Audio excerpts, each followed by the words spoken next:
Assalomu alaykum, hurmatli bizlarning kuzatuvchilarimiz. Assalomu alaykum, Temur aka, Yam aka. Meni ismim Erkin Temurov. Xitoyga borib o'qib kelib, keyin faoliyat boshlaganmiz. Bizlar quyosh panelini Xitoydan import qilamiz.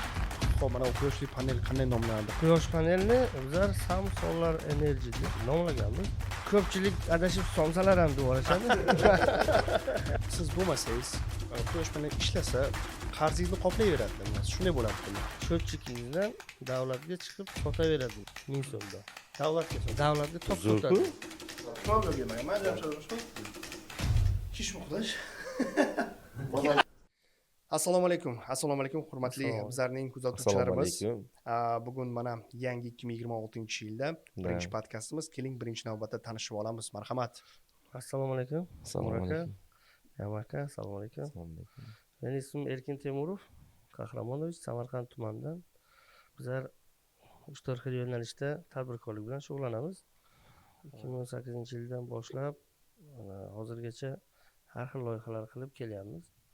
O'zi Xitoyga borib o'qib kelib, keyin faoliyat boshlaganmiz. Ya'ni 2011-yili Xitoyga borib o'qib, 15-yili kelib tadbirkorlik faoliyatini boshlaganmiz. Siz oilada tadbirkorlar bormi?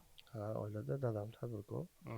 Keyin bizlar oilaviy tadbirkorlik bilan shug'ullanamiz. Bizlarda dadam, amakim birga tadbirkorlik bilan shug'ullanib kelishadi.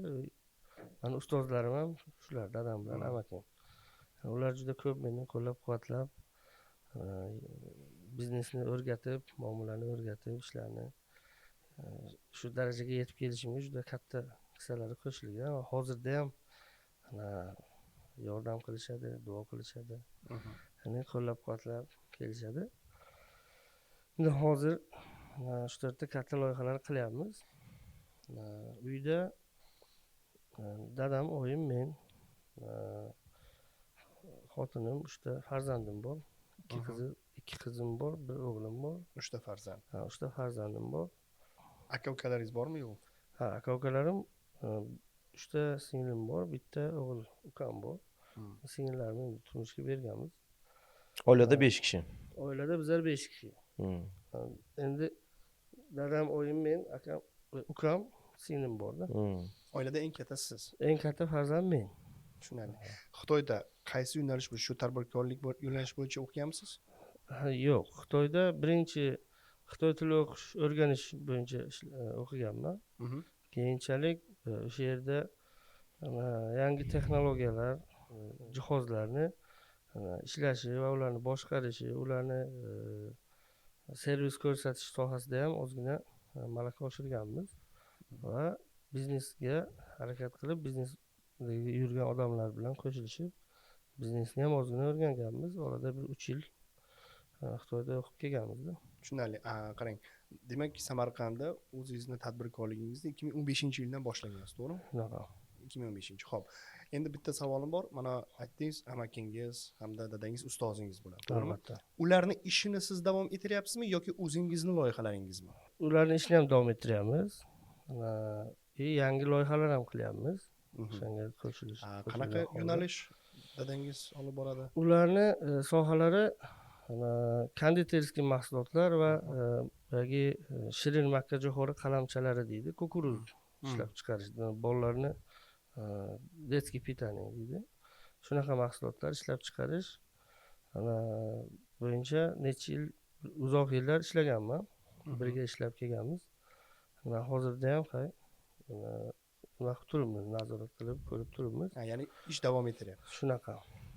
U eski kompaniya, ya'ni bir 28 yil, 30 yillik korxona. Eski korxona. Hozir endi yangi loyihalar qilib, yana kengaytirib harakat qilib kelyapmiz-da. Birinchi loyihangiz?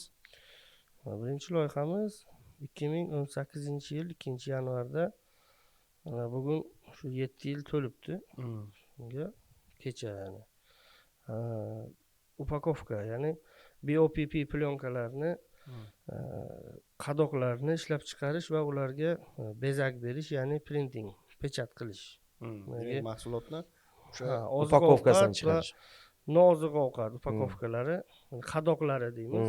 O'shalarni pechat qilib, uni ustiga dizaynlarni qilib ishlab chiqariladi va ishlab chiqaruvchilar bilan bevosita birga ishlaymiz. Ya'ni masalan deylik, zavodlar bizlarga brendlarini berishadi, dizaynlarni. Logo qilib tayyorlab berasizlar. Logotiplari, uni dizaynlarini maxsus nimalarimiz bor, dizaynerlarimiz bor. Ular o'tirib bilan shug'ullanib professional darajada va ular bilan maslahat qilgan holda bitta dizaynga to'xtalib va o'shani pechat qilamiz. Pechat qilib upakovkasini, qadog'ini o'sha zavodni talabidan kelib chiqqan holda razmerlarni qilib yasab beramiz. Keyin u zavod uni qadoqni olib, ichiga mahsulotini qadoqlab solib, keyin o'sha importga, ichki bozor, tashqi bozorga realizatsiya qilishadi. Hozircha Samarqandda qiyin bo'lganligi sababli hozircha 8-7 yil to'lgan bo'lsa ham bitta korxona. Harakat qilib rivojlantiraylik deb ishlab kelganmiz bu sohaga. Keyingi loyihamiz quyosh panelini, ya'ni muqobil energetikani boshlaganmiz. U soha endi kattaroq soha. U ham ya'ni ekologiyaga ham foydasi baland, ya'ni faqat pul topish maqsadi emas, uni ya'ni shu ekologiyaga odamni nimasiga ham, ya'ni hozir ekologiya buzilib kelyapti.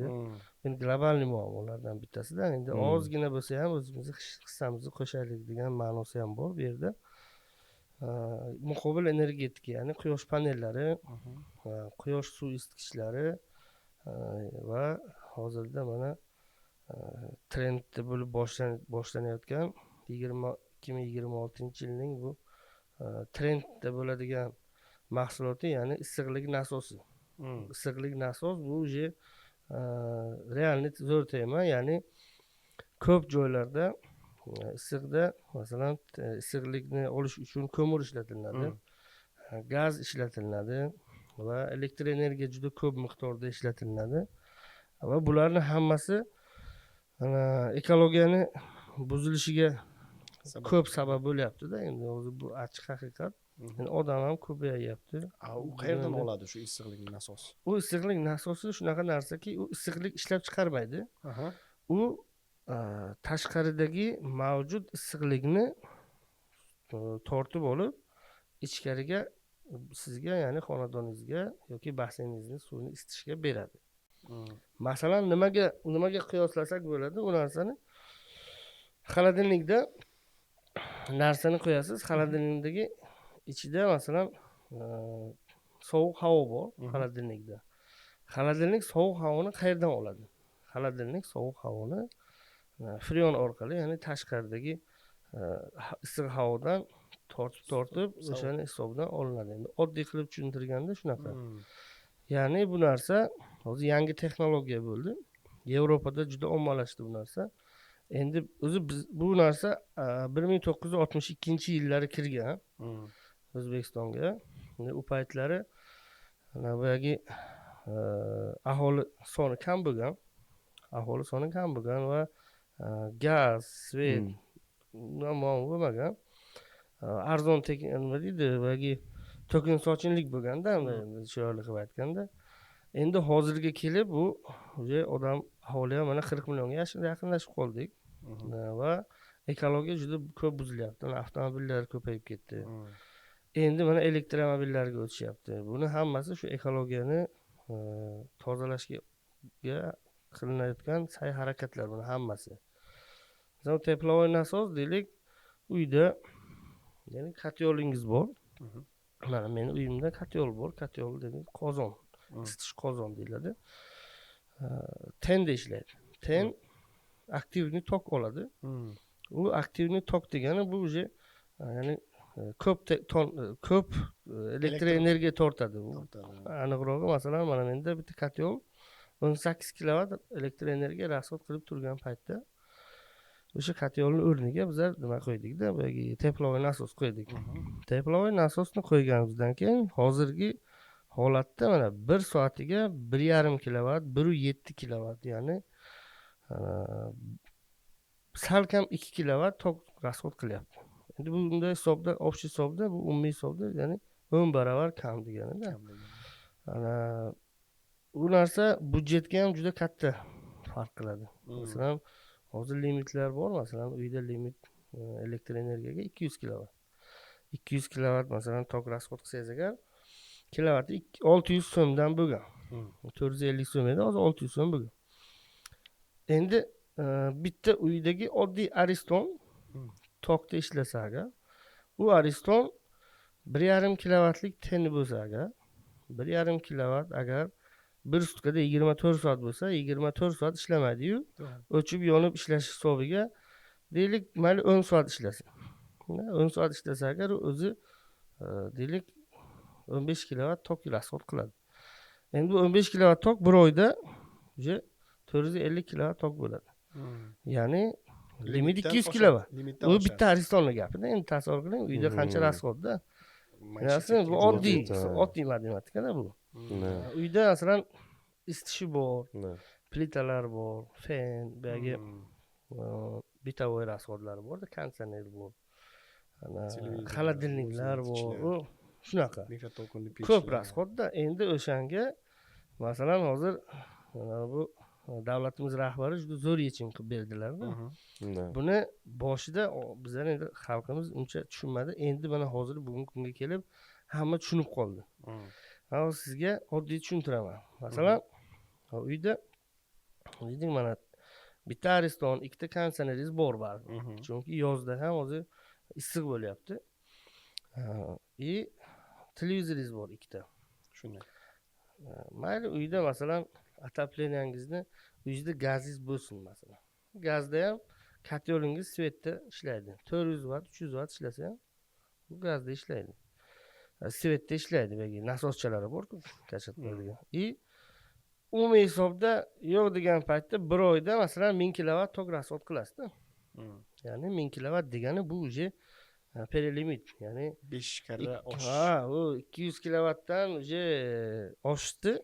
201 kilovatdan 1000 kilovatgacha uje u bagi 600 so'mdan hisoblamaydi, uje 1000 so'mdan hisoblaydi. Ya'ni 1000 kilovat rasxod qildi, 800 kilovatda sizga 800 ming so'm bo'ladi. Ana 200 kilovatda 600 so'mdan qancha bo'ladi? Dedi 900 ming pul bo'ladi-da. Endi uni hozir ko'pchilik ancha tushunib qoldi. Kartadan 200 ming to'laydi, 300 ming to'laydi, 100 ming to'laydi. Juda qarasa ko'p ketyapti-da.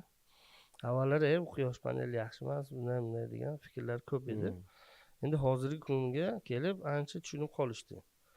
Plus rahbariyat hozir mana davlat yordam qilyapti. Subsidiyalar beryapti. Subsidiya deganda ko'pchilik subsidiyani noto'g'ri talqin qilishadi. Ya'ni bu qarz deb o'ylashadi. Bu qarz emas. Endi elektr energiya uchun, ya'ni quyosh panel, teplovoy nasos, yoki suv isitgichlar, quyoshdan suv isitib beradigan solnechniy водонагреватель deyiladi. Ularga davlat hozir subsidiya beryapti. Ya'ni bir martalik qaytarib berilmaydigan, xuddi deylik sovg'a puliga o'xshaydi.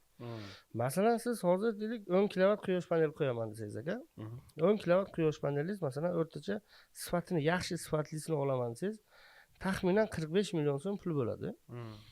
Endi bizlar o'sha subsidiyani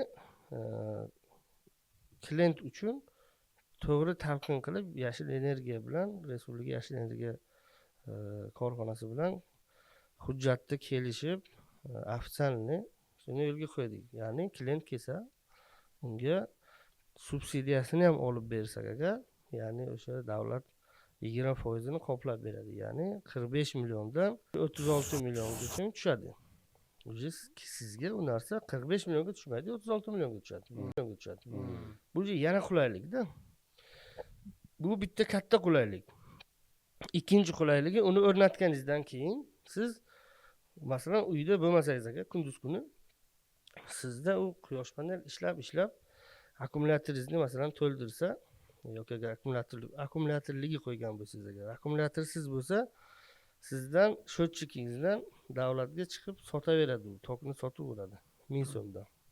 Davlatga sotadi. Davlatga tok sotadi. u narsani endi ko'pchilik hozir ancha bilib qoldi. Avvallari yo'q, bu unday emas, bunday emas. Endi Hozirda shunday bo'lib qolganmi, Timur? bilmayman. Endi qarang, bu degani siz bo'lmasangiz, quyosh paneli ishlasa, qarzingizni qoplayveradi, bo'lmasa shunday bo'ladi. Siz masalan qanday bo'ladi bu narsa? 10 kilovat panel qo'ysangiz agar taxminan 10 kilovat panel normalniy ob-havoda, ya'ni quyosh bor payti sizga deylik oyiga masalan где-то 1,5 ming kilovat tok ishlab beradi. Masalan bu masalan yozda, bahorda, kuzda beradi. Qishda kam beradi, lekin yozda, bahorda, kuzda ko'p ishlaydi. Endi o'rtacha masalan 1000 kilovat deylik tok beryapti. Kechqurun kelasiz, uyda rasxod qilasiz tokni. On-grid sistema deyiladi. On-grid qo'ygansiz, bez akkumulyatorlik. Siz uyda kelasiz, rasxod qilasiz kechasi. Televizor ko'rasiz, konditsioner, uyni yoqasiz, ishlatasiz, tak dalay. Ertalab turasiz, hamma ishga detsadga, maktabga ketdi. Siz rasxod qildingiz-ku, davlatdan rasxod qildingiz-da. Endi kunduz kuni panel sizga tokni quyoshdan ushlab olib, sizni qilgan rasxodingizni yopaveradi. Siz ishlasiz, u ishlaydi. Siz ya'ni investitsiya qildingiz hisob oldindan. Deylik 36 million pul ajratdingiz-da. 36 million ya'ni investitsiya qilib qo'ydingiz. Svet, davlatning svetini ishlatganingizga ham to'lab yotuvdingiz. Shuni to'lamadingizda quyosh paneliga oldindan pul to'ladingizda hisob. Ya'ni bu sizga 2 yil 7 oyda pulni oqlaydi. 3 yilga yetmasdan o'sha quyosh panelini puli oqlanadi. Nimani hisobidan? Siz boyagi davlatga tokka to'lamasligingiz hisobidan. Plus siz rasxodingizni yopib beryapti. Masalan oyiga deylik 800 kilovat yoki 700 kilovat tok rasxod qilib qo'ydingiz. U panel sizga 1,5 ming kilovat tok ishlagan. Masalan. Teng yarmi davlatga. Yarmi sizni rasxodingizni yopib, yana 700 ming so'm sizni kartingizga pul tushadi-da.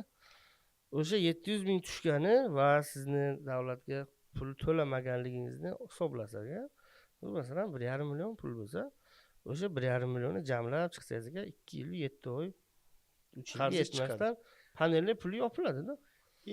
Keyinchalik 4-yil, 5-yil, 6-yil уже umrini oxirigacha sizga pul olib kelaveradi. O'rnatilgan panel sifatiga qarab ko'p masalan korxonalar bor, sifatsiz qo'yadigan ham ko'p. Ko'p korxonalar masalan sifatli korxonalar ham bor. Masalan juda hozir ommalashgan bu narsa.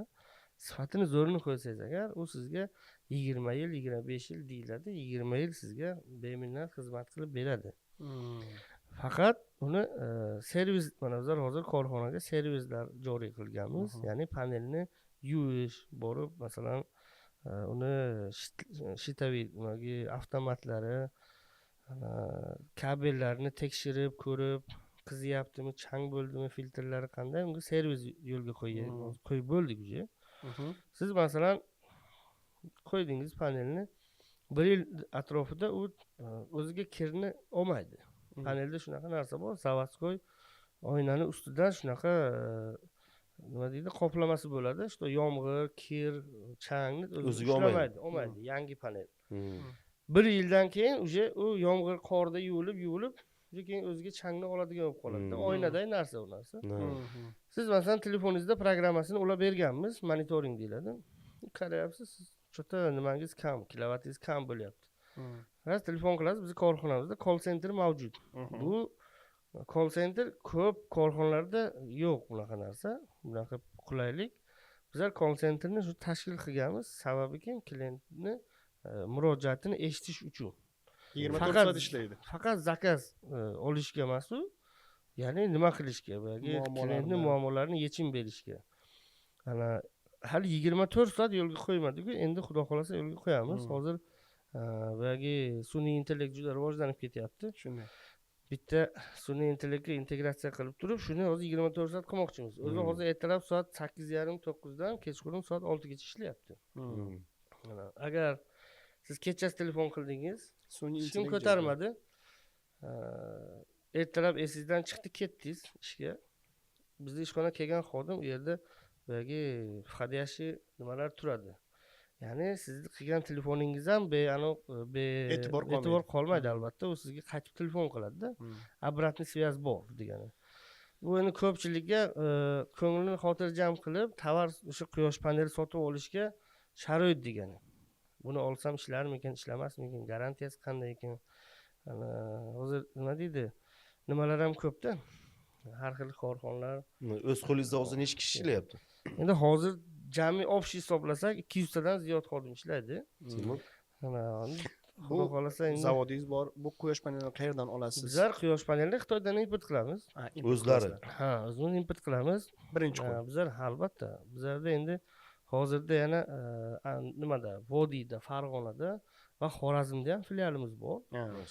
Ular u yerdagi korxonalar bilan bizlar integratsiya qildikda. Yangi mana bu hozirgi issiqlik nasoslari bo'yicha, endi reklamalar bo'yicha ko'p telefon bo'ladi. Farg'onadan, Xorazmdan, Buxorodan, Toshkentdan ko'p murojaat ko'p. Bizlar unga bu yerdan borib xizmat qilib yo servis qilish qimmatga tushadi, u klientning bo'yniga tushadi u rasxod. Shuning hisobiga Farg'ona bilan Xorazm, ya'ni bu uchburchak, katta uchburchak. Endi shuni yo'lga qo'yganmiz, shu masalan servisni o'sha Vodiydan servis boradi, ko'radi, keladi. Zakazmi u ya o'sha qilib shug'ullanib qilaveradi-da. Yana bitta savolim bor. Hozir bitta siz quyosh paneli bilan shug'ullanmaysiz, to'g'rimi? Ya'ni raqobat bor. Albatta. Sizdan tashqari yana shunaqa korxonalar, shunaqa kompaniyalar bor. Men bilganim Samarqand bo'yicha 40 tadan ziyod firmalar ro'yxatdan o'tgan. Samarqand viloyati bo'yicha. Endi ofitsialniy ofis qilib, katta korxona qilib, realniy 8 ta 10 ta mashin korxonaga jalb qilib, 100 tadan ziyod xodim qilib, call center qilib, xodimlarni o'qitib, ularni malakasini oshirib, mutaxassislarni Toshkentda masalan maxsus o'qishlarda energetiklarni borib malakasini oshirib, realniy ishlayotgan korxonalar sanoqli. Bitta firmani ochdi, bitta joyni arendaga oldi, ikkita quyosh panel, u ham quyosh panel kompaniya deyiladi. Bizlar ham quyosh panel kompaniya, shunisi sal nima deydi? Og'riqli mavzu bu. Hujjatlar joyida. Albatta, bu hujjatlar o'zi nimaga kerak? Hujjat bu tinchlik, xotirjamlik uchun kerak. Ya'ni sizni mahsulotingizni realniy sertifikati bo'lsa, siz uje tinchsiz borib o'rnatadigan mahsulotingizga shubha yo'q. Tinch uxlaysiz-da. Plus boyagi klientning roziligida. Avval ham Xudoning roziligi bor. Xudo rozi bo'lsa, klient rozi bo'lsa, o'sha topgan pulingiz barakali bo'ladi. Endi shuni bizga uqtirib, boyagi o'rgatib kelishgan. Endi o'zi asli ham shunaqa albatta. Albatta. Avval ham bu rozilik bo'yicha-da, endi rozi qilsangiz agar klient ham topgan pulingizda baraka bo'ladi, ham u klient ham sizga yana klient olib keladi-da. Ya'ni u zo'r ishlayapti, uni qarindoshi bor, har bitta odamni qancha o'zini odam tanish bilishi bor. U yana klient nima qiladi? Agar u yaxshi ishlamasa, qancha odam bor, hammasiga yomonlaydi-da. Endi yana bitta savol mana shu yerda tug'iladi. Qarang, hozir mana shu Samarqand shahrini olsak, faqat hamma agar mana shu quyosh paneliga o'tsa, hamma mana issiqlik nasos deyapsiz, o'tsa, sizlarda bor mana Gorgaz bor, elektrosets, ular nima qilishadi keyin? Ular yo'q bo'lib ketishadimi yoki qanday bo'ladi? Yo'q. Ular bizda buni 100% hammani quyosh paneliga o'tkazish bu qiyin masala. Ko'p vaqt talab qiladi. Ya'ni bu yillab, bu etap qilinadigan ishlar. Ya'ni bu ko'p budjet, mablag' talab qilinadigan narsa asli. Sababi Samarqandda endi gos obyektlar bor. Masalan, deylik, zavodlar, korxonalar bor. Ularni kilovati juda katta. Rasxod потребность mana yildan yilga tadbirkorlik oshib ketyapti. Mana hozirgi prezidentimiz siyosatini ochiq siyosat bo'lganligi uchun ko'p tadbirkorlar chet elda bo'lsa ham kelib turib shu yerda korxona ochib, pulni shu yerga jalb qilib korxona ochyapti. Ya'ni vaholanki u narsa ko'p elektr energiya rasxodiga oshib ketadi. Masalan, deylik, avvallari deylik 1000 kilovat rasxod bo'lsa, u kuniga hozir uje 10.000 kilovat, 100.000 kilovat kattalashib ketyapti. Bu xonadonlar kesimida juda kam расход bo'ladi, lekin boyagi zavodlar, korxonalar ular juda ko'p elektr energiya rasxod qiladi. Quyosh paneli uncha nima qilmaydi. Quyosh panelini endi hozirda bizlar masalan uylarga qo'yyapmiz-ku. Uylardan tashqari katta gektarlarga qo'yilishi boshlangan va u ancha nima deydi, jadallashgan. Masalan, Sazag'an degan joy bor. Arab davlatdagi kompaniyalar tenderlarga yutib olib, o'shalar o'zi katta gektarlarga qo'yishyapti, katta megavatlar qo'yishyapti. Va Navoiydagi Shamol elektr stansiyasi bor. Ular qo'yilyapti. Lekin baribir elektr energiya sarfi juda katta. Masalan, deylik, baland binoli, baland etajli domlar, uylar. Ularni tomi yo'q hisobda. Endi u yerga tasavvur qiling, masalan, 10 etajli domga tepasiga ketsa, masalan, bir 50 kilovat tok panel qo'ysangiz bo'ladi. U yerda necha etaj odam tasavvur qilyapsiz, bu baribir qiyin yetkazib berishdi. Hali bu yildan yilga nima bo'ladi? Ancha kamayadi, ancha bolagi расход kamayadi. Endi svet ham gazdan ishlab chiqariladi. Gaz qimmat, svet qimmat. O'shanga eng optimalli variant bu hozir, ya'ni quyosh paneli. Endi buni 4 yil oldin, mana bizlar boshlaganimizga 5 yil bo'ldi. 5 yil oldin juda qiynalardik-da, odamlarga tushuntirib berishga. Hozir o'sha odamlar tushunib qoldi-ku, bizlar ishimiz ancha yengillashdi. O'zi yengillashdi. Keladida, aka quyosh panel qo'yishimiz kerak deydi. O'zi quyosh panel nima degan tushuncha o'sha ancha yengillashgan. Ommalashdi. Hamma biladi. Biladi. Nimaga biladi? Chunki elektr energiyaga ko'p rasxod qilyapti. Nima kiradi? Men rostini aytsam, mana hozir Jamshid aka menimcha bilmaydi. Bilmagan edik, to'g'rimi? Mana shu bu orqali pul ham ishlash mumkin ekan. Endilikda kallamiz ishlab qoldi, Temur Kamolov. Hozir o'ylash kerak. Hozir bu kishi aytadi, o'ylama, uyga qo'ysammi? Rasxod ham dohod keladi. Dohod ham rasxod ham qoplanadi. Sizga rahmat. Menda endi masalan uyda 50 kilovat qo'ydim. Mana men o'zi 5 yil ishlab shu sohada yaqinda uyimga qo'ydim, 50 kilovat panel qo'ydim. Ya'ni jismoniy shaxslarga maksimum 50 kilovatgacha qo'ysa, u davlatga 1000 so'mdan sotadi. Qaror bor, prezidentimizning qarorlari bor. Ya'ni u tijorat maqsadidan qilsa ham bo'ladi. Endi uyda rasxodingizni yopadi. 10 kilovatni 20 kilovatni rasxodingizni yopishga yetadimi? Qolgan 30 kilovatni sizga masalan 30 kilovat panel taxminan 150 kilovat, 160 kilovat kuniga masalan tok ishlaydi. 150 kilovat ishlasa ham bu bir oyga 4,5 ming, 5 ming kilovat tok degani, 5 ming kilovat degani 1000 so'mdan 5 million so'm pul degani. Bir oyda. Bir oyda. Siz uni uyingizda ham rasxodingizni yopyapsiz.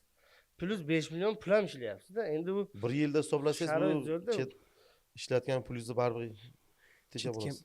Chetga ham chiqish kerak emas. Albatta. Uni endi ko'pchilik qilyapti bu narsani.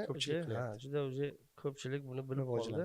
Timur. Endi bizlar hozir bizlardan keyin bilasizmi, hozir mana shu podkastdan keyin hamma qo'yish boshlaydi. Telefon qilish esdan chiqmasin. Endi bizda buni qulayliklari bor-da.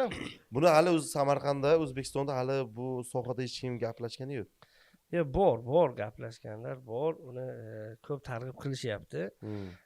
Va u narsa juda kerak ham deb o'ylayman. Sababi odamlar mana shu ma'lumotlarni eshitib, mana shu videoni ham ko'pchilik ko'radi-da. Faqat nima qarangda, hozir pluslarni gapiryapmiz. Minuslar bormi? Minuslar. Ana shundan bitta gapiring. Ochiq oyda. Quyosh panelini bitta minusi bor. Xo'sh, bu ham sizda yo'qligida. Ko'rdingizmi? Zo'r bo'ldi lekin. Zo'r javob bo'ldi. Endi hozir avval narxlar qimmat edi. Hozir ancha narxlar o'zi optimallashib qoldi, tushib arzon bo'lib qoldi. Arzon bo'lib qolib, plus yana davlat yordam beryapti, ya'ni subsidiya beryapti. Bu bu subsidiya degani mana hozir deyapsiz davlat yordam beradi, Unaqa. lekin pulni qaytarib olmaydi. Yo'q, To'g'rimi? yo'q. Bir martalik sizni muqobil Nechi foiz energiyaga berdi? o'tdi. Nechi foiz? 20%. Quyosh panel uchun 20%. Xo'p, endi mana bitta xonadonda yashovchilar agar qo'ymoqchi bo'lsa, masalan, qancha pul sarflaydi? Qancha Xonadonni har xil xonadonlar bor. Masalan, Borib aytsak, hisoblaymiz uni. masalan Monitoring. aytsak, 3 xonali xona desak mana. 3 xonali xona 96 kvadrat metrli desak. Uni kvadratdan hisoblanmaydi. Sababi ana boyagi uy jihozlari bilan hisoblanadi. Bitovoy deymiz. Qancha narsasi bor? Konditsionerlari, masalan, otopleniyasi nima bilan? Uylar bor, gazi yo'q. Gaz kiritilmagan. Shunday. U gazi yo'qligi hisobiga u tenda ishlaydi. Ten juda ko'p rasxod qiladi. Masalan, uylar bor katta, lekin 10 kilovat quyosh panel qo'yasiz. Bir oyda 1,5 kilovat tok ishlaydi, u yetadi. Uylar bor, masalan, kichkina 20 kilovat panel qo'yasiz, yetmaydi. Ya'ni elektr energiya sarfi bor va uylarni teplopateriya deymiz, yoki devorlarni, oynalarni issiqlik nimasi bor, yo'qotilinishi deyiladi. U ko'p uylarda endi hozir mana uylar bazalt nimalari bor, qoplanyapti. Bazalt deydi, material, qurilish materiallari bilan tashqaridan qoplanib, o'sha issiqlikni issiqlik energiya, u ham energiyada issiqlik energiyani bateriyasini kamaytirish maqsadida o'sha yo'lga qo'yilyapti. Ko'p binolar o'sha shu bilan qoplanyapti-da. Ana ko'p binolarda shu narsa nimaga ko'zda tutilmagan. Shuning uchun rasxodi ko'p. Konditsionerni yoqasiz, baland qilib qo'yasiz. Uyni isishi qiyin, lekin energiya tortib yotibdi. Shunaqa joylar bor. O'shaning uchun bizlar masalan siz uyingizga panel qo'ymoqchisiz. Sizga savol bo'ladi. Meni uyimga qancha quyosh panel qo'ysa bo'ladi? Uning uchun siz bizga masalan murojaat qilganingizdan keyin bizlarda maxsus gruppa bor. Ya'ni monitoring gruppasi boradi uyingizga. Sizni rasxodingizni hisoblaydi. Yoki uyingiz masalan uzoqda. Siz aytasizki, menga hozircha ma'lumot ber. Men hozir o'sha seni ma'lumotingni olib yoki budjet masalasini hal qilaman. Pulimni o'ylab plan qilaman desangiz agar siz hisoblab chiqadi. Xolodilnik masalan 1,5 kilovat, ikkita konditsioner 3 kilovat masalan 4,5 bo'ldi. Televizorlaringiz 400 wattdan ikkita televizorga 3 ta televizor bo'lsa, o'sha masalan 1 kilovatdan sal oshadi masalan. O'sha shuni o'zi salkam 6 kilovat, 5,5 kilovat atrofda bo'lyapti. Sizdan stiralni bor. Hammasini hisoblab chiqadi. Mikrovalnovka, fen, ten hammasini hisoblab, siz bilan suhbat qilib yozib chiqadidagina. Sizga aka deydi, taxminan rasxodingiz mana buncha. Sizga mana buncha kilovat qo'ysa, sizni rasxodingizni qoplab keladi, plus minus qopladi deb sizga maslahat beradi. Buni bitta uyda taxminan 5 kishi yashaydi. 4 xonalik uyim bor, necha kilovat qo'yadi degan ana bilan hisoblash juda qiyin. Chunki bu narsa qimmat turadi. Birinchi rasxod hisoblanib, keyin qanday kvadratda qo'yishni maslahat shunaqa.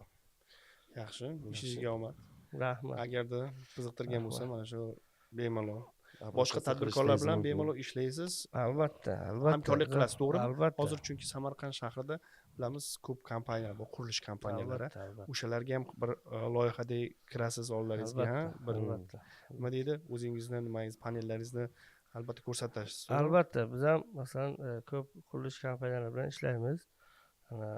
Ularga har zamonda boyagi telefonlashib turamiz, borib obyektlarni ko'ramiz. Panellarni qo'yib berish jarayonlarini ham juda tezlashtirganmiz. Ya'ni avvallari masalan 10 kilovat panelni deylik bir hafta qo'yardik-da endi.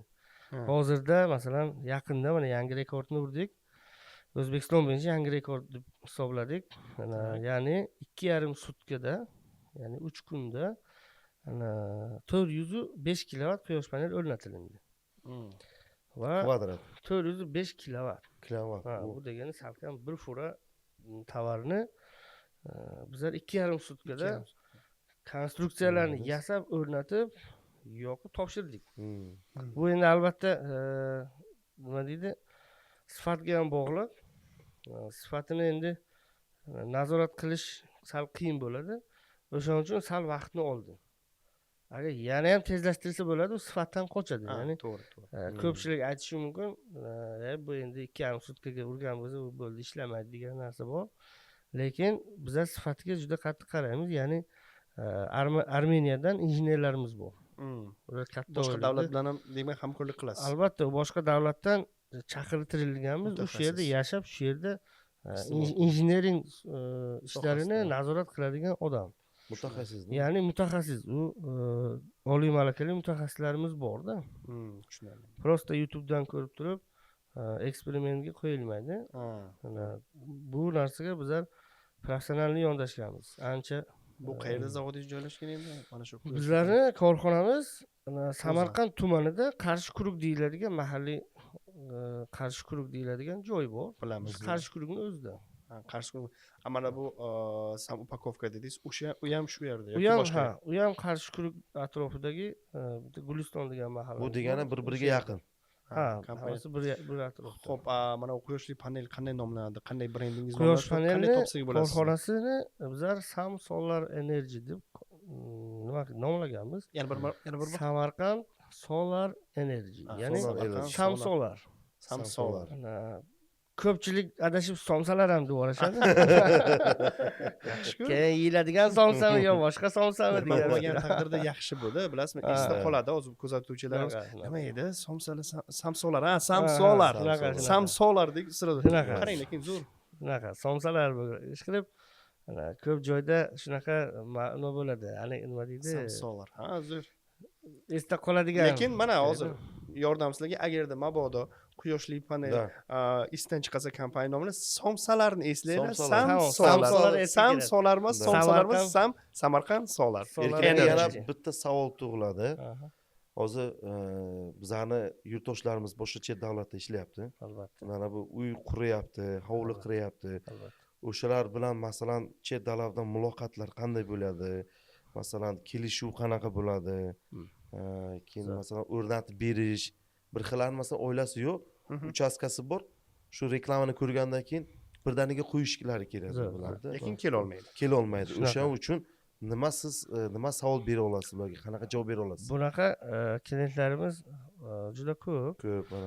Ko'p telefon qilishadi, asnonoy WhatsAppdan, Telegramdan. Telefon qilishadi, onlayn albatta. Onlayn tarzda video zvonoklar qilishadi-da. Borib bitta uyni ko'rib hisoblanglar deydi. Bizlar mutaxassislar boradi, uylarni ko'rib chiqib, rasxodlarni hisoblab, tomlarini, masalan, shiferdan qilinganmi, tunukadan qilinganmi, polni monitoring qilishadi-da. Keyin taklif tayyorlanadi-da. Yordamga yana telefon qilib aytishadi. Masalan, aka, shunaqa kilovat rasxodingiz bor. Mana buncha kilovat qo'ysangiz agar sizga mana buni qoplab beradi. Ilovangiz ham bor deyapsiz. Telefonga o'ralgan ilova bor, to'g'rimi deyapsiz? Yo'q, ilovamiz yo'q. Bu qanaqa programma nima bu? Bizni veb-saytimiz bor. Ofitsial veb-sayt www.samsolar.uz. Samsolar.uz, ya'ni u veb-saytga kirsa agar, u yerda Telegram, WhatsApp, yangi Instagram ijtimoiy tarmoqlari bor. O'sha orqali ham murojaat qilsalar bo'ladi. Yo'q, qarang, siz aytdingizki, bir mana uyda agarda mana o'rnatsak, telefondan kuzatish mumkin monitorni. U narsa, u boshqa narsa. U narsa sizga o'rnatib berilgan, bizlar inventor deymiz, quyosh panellarini boshqaradigan, ya'ni kichkina transformator deymiz. Inventor deyiladi. O'shani programmasini telefoniga, uyning egasiga o'shani ilovasini o'rnatib, bu monitoring deyiladi. Boshqa chet davlatdagi qilsa o'rnatsa bo'ladi. Albatta. U odam faqat kelish kerak bu yerda. Yoki telefonni masalan qilsa ham bo'ladi, onlayn qilsa ham bo'ladi. U yerdagi odam telefoniga masalan u skachat qilib olinadi. Bu yerda masalan deylik Izraelda yoki Amerikada masalan biz o'rnatib beramiz. Buni masalan bu yerda u odam bilan onlayn gaplashib turgan holatda pasportlarni, rasmlarini aytamiz. U odam telefoniga skachat qilib olib, o'shani yoqib olib kirgizsa bo'ladi. Ya'ni nazorat qilsa bo'ldi. U yerda nazoratdan ko'rib turadi. U necha kilovat ishladi, qancha bo'lyapti, nima bo'lyapti. Monitoringlarni qilsa bo'ladi. Endi ko'pchilik kelgan payti safardan bir oycha kelgan, tez keladi, shuni qo'yib ber deydi. Tars qo'yib berib, telefoniga ulab, elektrosetiga arizalarni beramiz, proyektlarni qilib beramiz. hammasini hujjatlarni taxlaymizda telefoniga o'rab beramiz, shu bilan uchib ketadi odam. Bu yerda endi bu yerdan ko'rib turadi, qancha ishladi, qancha pul ishladi. Ne telefon qilib turadi, yo SMS yozadi, panelim kir bo'ldi, uni yuvish kerak. Shunaqa, uni yo'lga qo'yganmiz. Oson ancha hozir. Demak, tajribangiz bor bu sohada. Albatta, bu narsa endi 5 yil ichida bizlar juda ko'p nimadan o'tdik.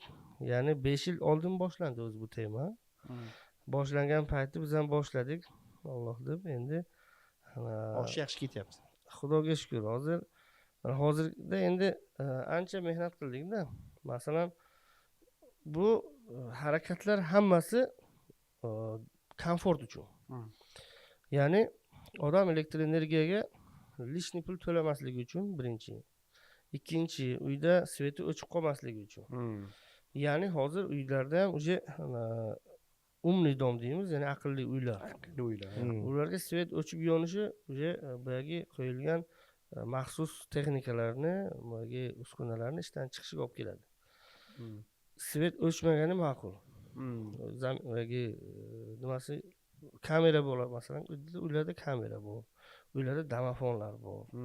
Masalan, svet o'chib yonsa, agar buzilishi holati ko'p kuzatiladi. O'shanga bu komfort deyiladi. Ya'ni uyda svetingiz o'chmaydi. Uyda siz kirib, masalan, kamerangizdan ko'rib turib, konditsioneringizni yoqdingiz, o'chirdingiz. Hammasi komfort. Qo'shninikida svet yo'q. Sizda bor. Shunisi bor. Uchinchisi, qudalaringiz hurmat qiladi sizni. Yosh paneli bor. Hammaga ham yo'q-da yosh paneli. Endi bu u juda nima deydi, qulayliklar olib keladi va ekologiyani, yashil energiya bu ekologiyani asrashga undaydigan narsa va hissasi qo'shiladi-da har bitta odamning bunisi bilan-da. Endi sizga omad tilab qolamiz mana shu yo'nalish bo'yicha. Xo'p, keyin mana shu upakovkadan tashqari, mana quyosh panelidan tashqari boshqa yo'nalishlar bormi tadbirkorligimiz? Ha, endi bitta yana loyiha qilganmiz. Yana qanaqa? Luqmoniy Hakim degan klinika ochganmiz. Xo'sh, endi 1 yil to'ldi yaqinda. Qayerda u joylashgan? U ham shu Qarshikulikda joylashgan. Hammasi yaqin. Qarshikuruk. Bitta lokatsiyada. Bitta lokatsiya. Samarqand tumanida, Yaxshi. o'sha yerda 1 yil bo'ldi mana xudo U xolasa. qanaqa klinika? U diagnostikami yoki statsionarmi? U statsionari ham bor. Основной yoki yurak kasalliklari, qon tomir kasalliklari, surunkali kasalliklarga mo'ljallangan bizni Zafar Muradovich degan bitta glavvrachimiz bor. U kishi Sankt Peterburgda 10 yildan oshiq o'qib, ishlab, malaka oshirib kelgan juda mutaxassis. Oliy malakali mutaxassis odam. Shu kishi bilan birgalikda shu korxonani tashkil qilganmiz. U kishini Xudo kuch-quvvat bersin, shu yangi yilda ham, bayramda ham bechora dam olmaydi. Xalq xizmatida endi. Klinika-ku endi yopib qo'yib bugun bizlar dam bo'lmaydi. To'g'ri. Shuning uchun mana shu kecha kunduzda ham odam juda mehnat qilyapti. Yerda laboratoriyangiz bor. Albatta, unda yerda hammasi tizimli tashkil qilingan. Endi xudo xolasa uni ham kengaytiramiz degan planlar bor. Endi hozirda 3-yilmi degan ishimizda endi yana boshqa loyihalar ham qilyapmiz. Bu tez yo'lga qo'ygan ishimiz shu. Klinika. Yanami? Endi yana bitta o'zi katta loyiha boshlayapmiz. Boyagi granit tosh deyiladi. Toshlarni qazib olish va konchilik sanoati. Endi konchilik to'xkom sanoati. Tibbiyotdan sekin. Bu qayerda? Bunisi qayerda ekan? Bunisi Urgutda. Bu ham Urgutda shu Qarshikulikka yaqin. Bu ham Qarshikulikka yaqin. Unaqa. Endi Samarqand tumanida joylashganmiz. Samarqand tumanida o'sib ulg'ayib katta bo'lganmiz. Shunga shu bo'lsa bo'lsin, o'zi bizni joyiga bo'lsin degan nima bor-da, endi nima deydi? Samarqandchimizda endi nima bo'lsa ham. O'shanga endi harakatimiz o'zi Xitoyda o'qiganmiz, boshida aytib o'tdim. Xitoyda o'qiganmiz, Xitoy tili bilaman men, ingliz tili, Xitoy tili, rus tili yaxshi bilaman. Bu degani 5 ta til. Ha, tojik, o'zbek tili bilan 5 ta til bo'ladi. Endi Xitoy bilan ishlab shuncha yildan beri gaplashib, muloqot qilib kelib, investitsiya olib kirish orzusida bo'lganmiz. Endi shu orzular asosida rivojlanyapti, ya'ni amalga oshyapti. Ya'ni shu prezidentimizni oldida ham ya'ni yuzimiz yorug' bo'lsin degan maqsadda endi faqat bitta odamga bir kosa ovqat yetadi o'zi aslida. Shunday. Lekin ana tadbirkor masalan harakat qilsa, masalan qancha soliq to'lanadi-da, qancha davlat masalan kuchayadi, masalanda u foydasi katta tegadi-da. Endi shuni katta planlar qilganmizda, hozir xitoylik investorlar topganmiz. Ular bilan birga hozir kelishib yangi loyiha, ya'ni boyagi Sam Sevasoy granit deyiladi, u ham loyihaning proyekti nomi Samarqand Sevasoy granit.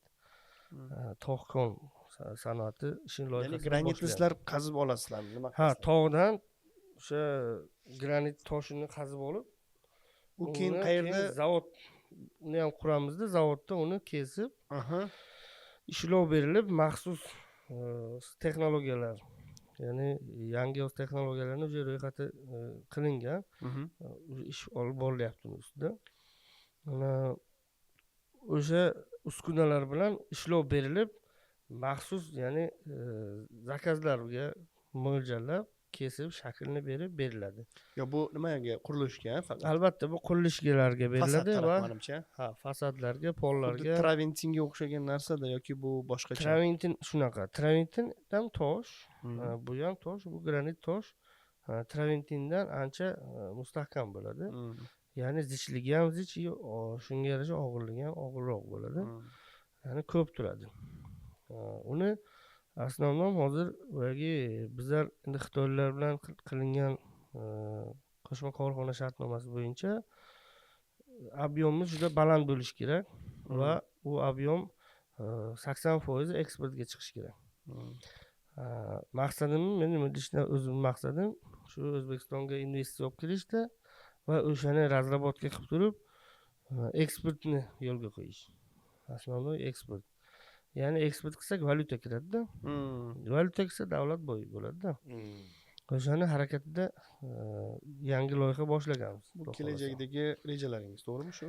Albatta, bu kelajakdagi rejalar. Yana kelajakda hozir boyagi quyosh paneli bilan teplovoy nasos dedik-ku.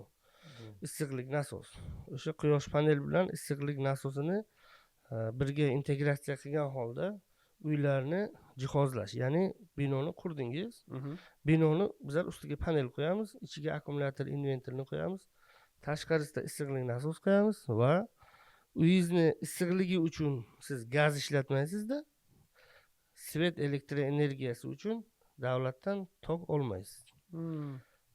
Ya'ni siz bu greenhouse, ya'ni yashil uy degan shunaqa proyektimiz bor. Bu yaqin kelajakda kelsa kimdir aka suv bilan elektr energiya, gaz desa, suvdan endi suvni iloji yo'q. Suvni olasiz, faqat suvni olasiz. Faqat suvni olamiz. Svet o'zidan kvartira bor va hamma narsa bor. Shunaqa. Yashil greenhouse. Qanday bor? Gaz o'tmagan, elektr energiya yo'q. Hammasi ichida. Texnologiya emas, texnologiya. Texnologiya. Zo'r. Shunaqa aka.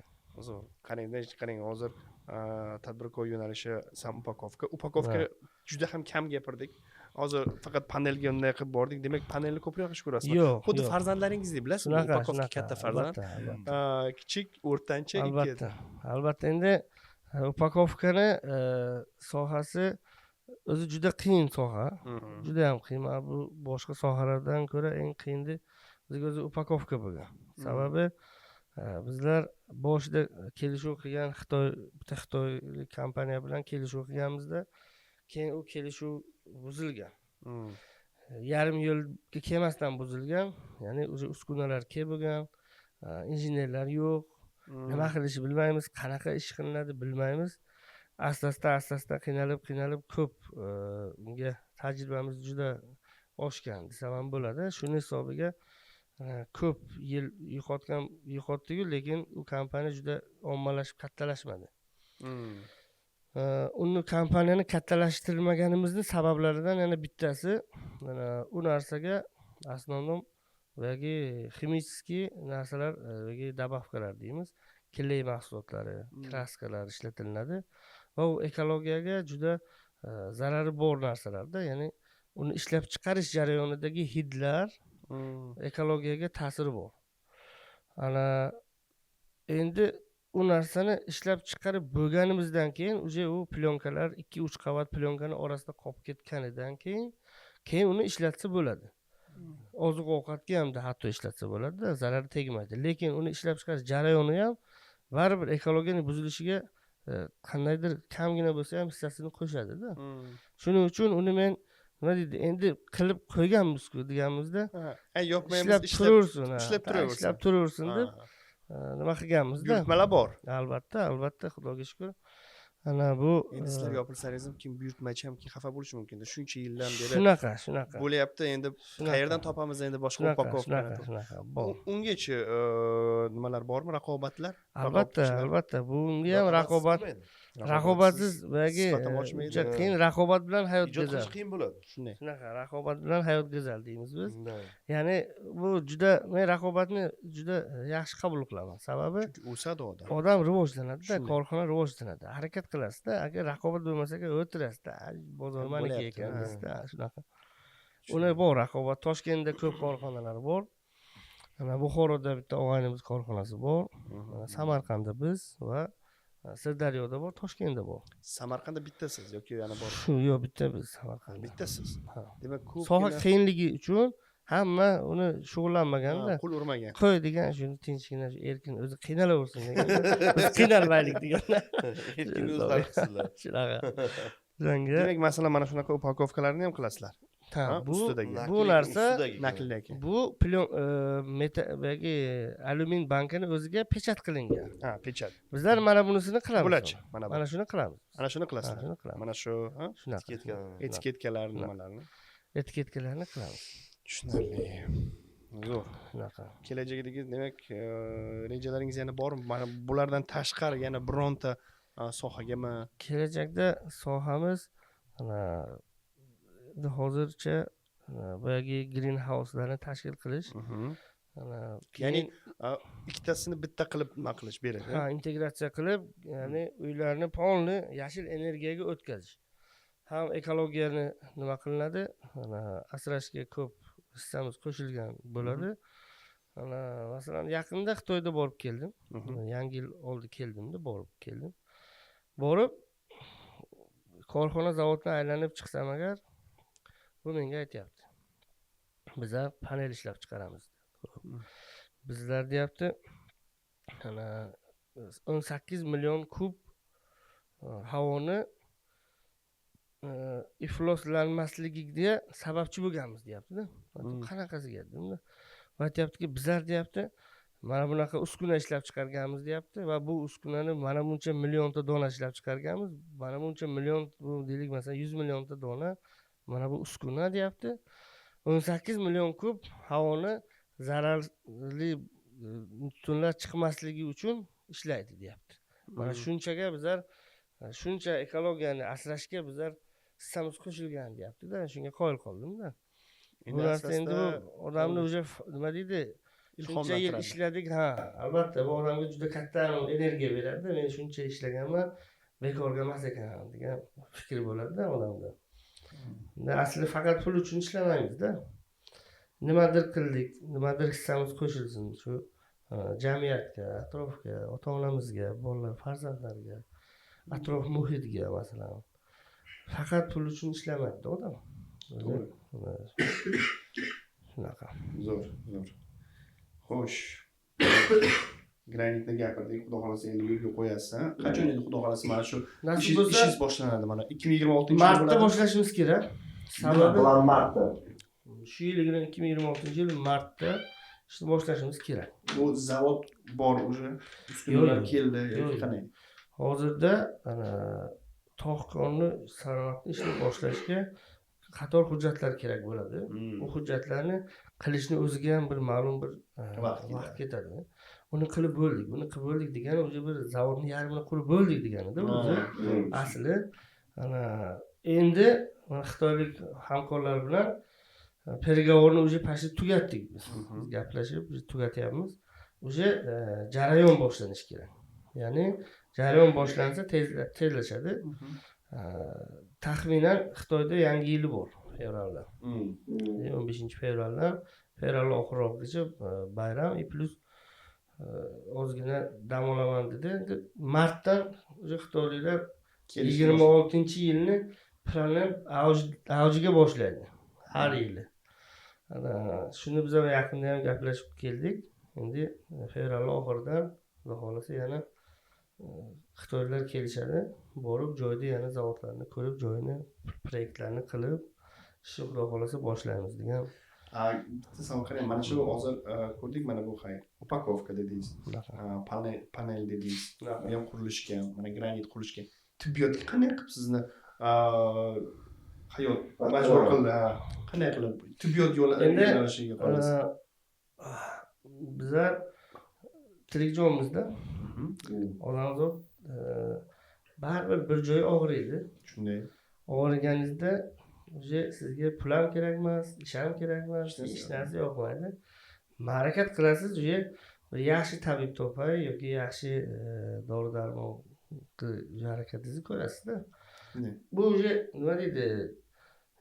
Insoniylik faktor, ya'ni человеческий faktor deydi. Ularga qiziqaverasizda. Nima yesam bo'ladi, nima ichsam bo'ladi. Keyin shu sohaga aralashib savunjoq qilib yurdim. Orada Zafar Muradovich bilan tanishib qoldik. U kishi o'zlari yakka harakat qilib, mehnat qilib, endi ish boshlayotgan ekanlar. Aytdim, aka, shuni kengaytiraylik. Kelingda, men shu ishni qilaylikda. Siz bilan birga shuni amalga oshiraylik. 10 ta odamga emas, 20 ta emas, 100 ta odamga manfaat tegsin. Deb shuni maslahat qilib bir yilcha переговор qilganmiz o'zi. Qanday qilamizmi, qilmaymizmi? Shu Alloh nasib qilgan ekanda. Keyin bu tez bo'lib ketdi bu ishlar. O'zi planda yo'q edi bu narsa. Keyin bitta joyimiz bor edi, uni mehmonxona qildik. Mehmonxonaning joyini keldilarda, mana shu joyni qilaman dedilar. Shu joy ma'qulmi sizga dedim, ma'quldikda. Srochniy planirovkasini qildikda, tezlashtirib uni boshlab yubordik.